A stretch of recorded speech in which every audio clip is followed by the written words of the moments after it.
अस्सलाम वालेकुम प्यारे बच्चों। आज हमारी कहानी का मौजू है प्यासा कौवा। जल्दी से मेरे चैनल को सब्सक्राइब कर लें।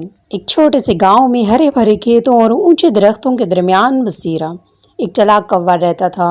गर्मी का एक गर्म दिन, जब चिलचिलाती धूप ज़मीन पर ढल रही थी, कौवा पानी की तलाश में उड़ गया।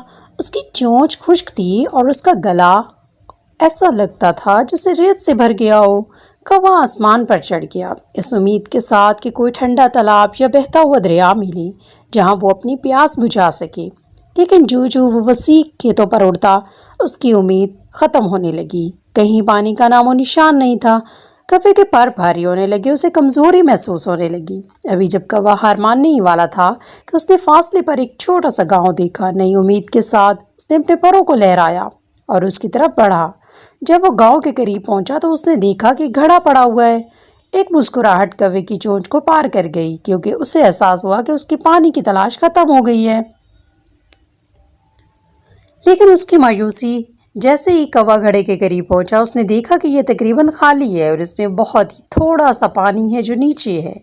वो सोचने लगा कि अब वो अपनी प्यास कैसे बुझाए। लेकिन कौवा आसानी से हार मानने वाला नहीं था।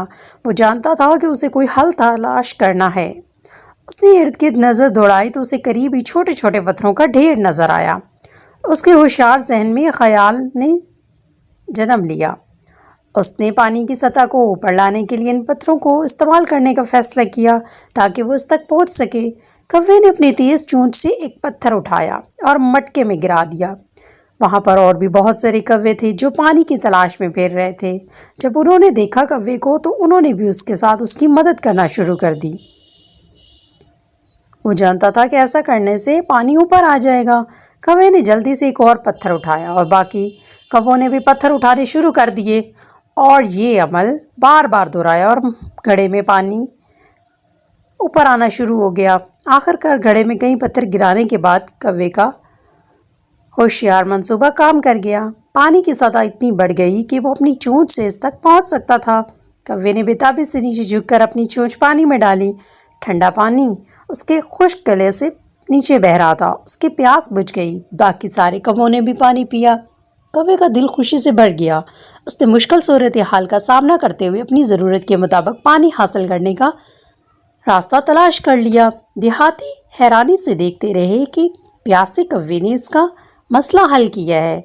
इस दिन के बाद से कौवे को चालाक कौवे के नाम से जाना जाने लगा, जैसे खाली मटके में पानी मिला था।